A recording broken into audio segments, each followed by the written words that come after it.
Hey, history buffs! Today I'm diving deep into the real reasons behind World War II. Sure, you might think it all started with Hitler's invasion of Poland, but let's peel back the layers and go beyond the textbook. First, let's talk about the Treaty of Versailles. After World War I ended in 1918, the Allied powers imposed this treaty on Germany. It wasn't pretty. Germany was forced to accept full responsibility for the war, pay massive reparations, and make significant territorial concessions. This led to economic turmoil and, more importantly, a burning desire for revenge. Now, fast forward to the 1920s and 1930s. Germany's economy was in shambles. Unemployment was sky high, and hyperinflation made money almost worthless. Enter Adolf Hitler. Promising to restore Germany's former glory, he capitalized on the people's desperation and anger.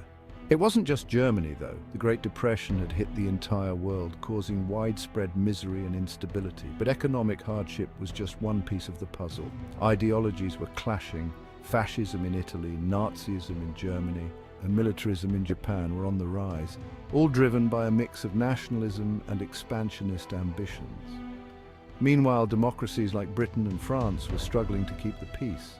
Let's not forget Japan's role. In the 1930s, Japan invaded Manchuria and later attacked China. Their aim? To dominate Asia and the Pacific, securing resources and territory. The League of Nations tried to intervene but lacked the power to enforce its decisions, showcasing the weaknesses of international diplomacy at the time.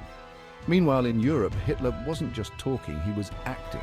He remilitarized the Rhineland, annexed Austria, and demanded the Sudetenland. The Allies' policy of appeasement, hoping to avoid another war by conceding to some of Hitler's demands, only emboldened him further. Finally, let's touch on the alliances. The Axis powers, Germany, Italy, and Japan, formed a formidable coalition. On the other side, the Allies, initially Britain and France, were later joined by the Soviet Union and the United States after Germany invaded the Soviet Union and Japan attacked Pearl Harbor. So, there you have it. The real reasons behind World War II were a complex web of economic woes, ideological battles, failed diplomacy, and strategic alliances. It wasn't just a spontaneous outbreak of violence, but rather the culmination of decades of tension and conflict. Thanks for tuning in, and if you enjoyed this deep dive, don't forget to like, share, and subscribe for more fascinating history content.